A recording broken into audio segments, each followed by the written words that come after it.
though, we did come to the film which made John Carpenter's name.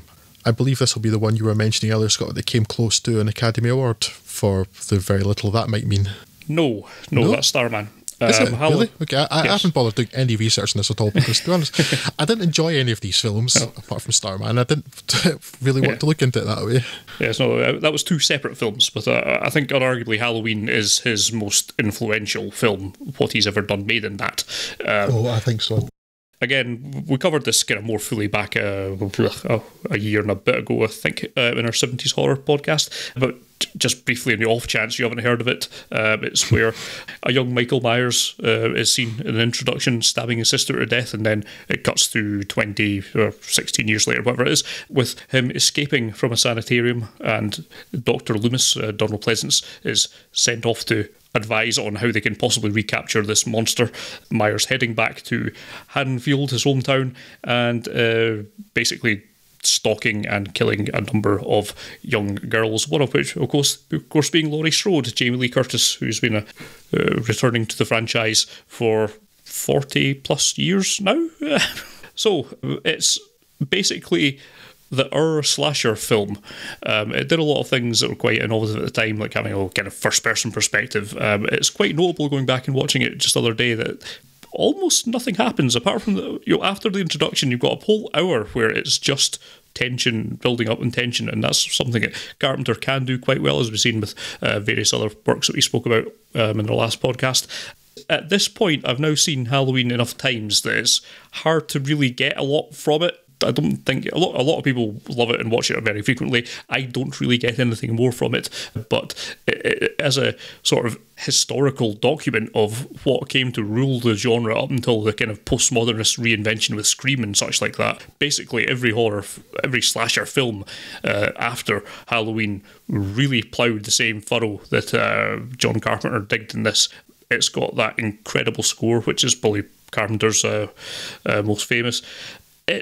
I don't think it's going to change anyone's opinion of horror movies. If you don't like horror movies, I don't think this will change your mind. But as a sort of stripped back execution of one, this is as clear an example as you can come up with. And while let's say I'm not a horror guy, I don't love horror genres, so I don't have all that much affection for Halloween, or certainly none of the films that followed it, this seemingly never-ending series of films that they're making. I can at least understand why people love this film. I think it's highly unlikely that anyone with any interest in the genre hasn't already seen this, but if you do, then of course you should see it. So it's got that going for it.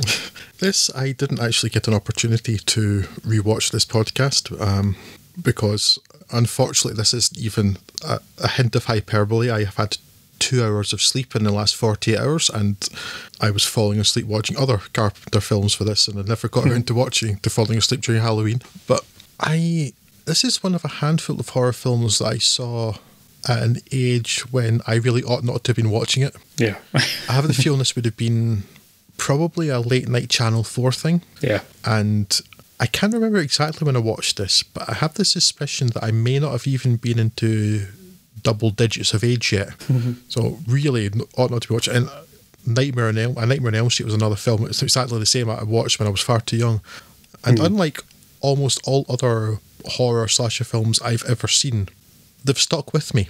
Yeah. Now, again, I don't know if that's because of the craft of the film or the age.